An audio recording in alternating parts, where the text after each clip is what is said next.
It was done for the country.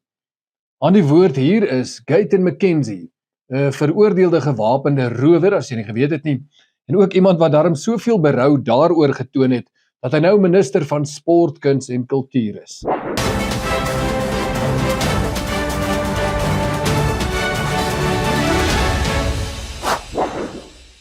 Aanhaling van die week.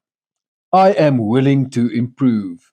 Nou dit is minister van maatskaplike ontwikkeling Dina Pule, voorheen minister van kommunikasie, wat selfs deur Jacob Zuma afgedank is weens onetiese optrede. Nou dit wil gedoen wees. Wel, Dina Pule is nou weer in die kabinet van Ramaphosa, en Mbalula sê, ons moet net ontspan, sy het berou vir haar optrede getoon. Okay. Nog 'n aanhaling van die week. It was done for the country.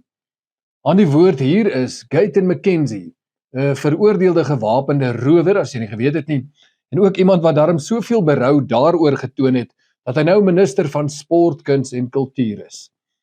Nou dit het hom vrye toegang tot die begroting gegee, om lekker te gaan deelneem aan die groot opskop daar in Noord-Amerika, die pas afgelope FIFA sokker wêreldbeker.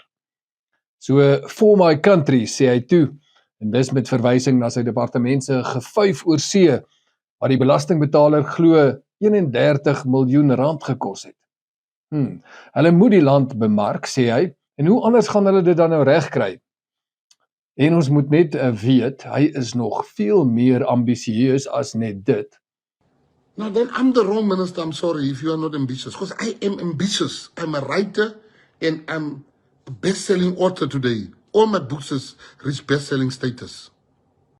Nou deel van meneer Bestseller se departement se ambisieuse optrede is om regsaksie van AfriForum om die naamsverandering van Graaf Reinet na Robert Sobukwe Town te keer teen te staan.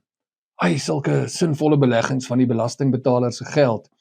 En dit in 'n week waarin opskrifte soos hierdie verskyn en waarin ons gehoor het hoe inflasie styg en hoe salaristrekkers se laaste bietjie finansiële suurstof uit hulle uitgewurg word. Kyk, dis geen geheim nie. Regimeverandering in Suid-Afrika is uiteindelik nodig.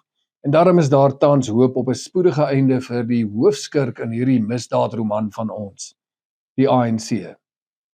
Scenario-ontleder Frans Cronje glo die enigste manier waarop daardie ANC nog steun kan terugwen, is as hy miljardêr sakeman Patrice Motsepe as leier kies vir wanneer Ramaphosa se termyn as president in 2029 eindig. Motsepe is natuurlik Ramaphosa se swaar. Nou ek hou van daardie scenario wanneer ek dan hierdie opskrif sien. Motsepe sê hy stel nie belang nie. Hy hou eerder van sokker. Hy is die groot baas van Afrika sokker en hy is lief vir hierdie skouspel waar tydens mense vir 90 minute plus moet maak of hulle gepootjie word. 'n klomp eerlike mense bymekaar, né? En ja, miskien was dit dan die regte plek vir Gayton McKenzie om te wees. For the country, 31 miljoen. Tog het dit openbare druk soos min gevat, sodat die departement van sport net 3 miljoen rand bewillig vir die nasionale mans- en vroue hokkiespanne om tog net by die wêreldbeker in hulle sport te kan gaan meeding. Kyk, om met eerlikheid in die hartjie van die staat te werk, het seker maar 'n prys. Min kan dit doen. Dis die smaalweg en van julle sal dalk kan getuig dat nie almal bereid is om daardie prys te betaal nie. Solidariteit het toegesien dat 'n saak oor die geskorste stadsbestuurder van die stad Tshwane, Johan Metler, volgende week in die Pretoria se Hooggeregshof voortkom. Nou, hy was die slagoffer van wat lyk en ryk soos 'n politieke heksejag daar in die koalisiestadsraad van Nasipi Moya. En met die steun van die EFF en hulle trawante is Metler toe nou voorlopig geskort. Skynbaar onwettig ook, en dit is hoekom hierdie saak nou hof toe is. Nou ja, ek hoef nie eers te sê dat bekwame munisipale amptenare waarskynlik 'n skaars spesie geword het in die meeste munisipaliteite nie. So daarom is hierdie een 'n belangrike saak om dop te hou. Dit is natuurlik niks nuut om te sien dat die brandbestryders eerder as die brandstigters aangeval word hier in ons land nie. Ons sien dit gereeld. Kyk nou vir leunstoelkommentator Sloot de Villiers en sy aanvallende rooi teiken op die voorkop van Solidariteit se uitvoerende hoof vroeër die week. as jy nou nog 'n goeie voorbeeld daarvan wil sien.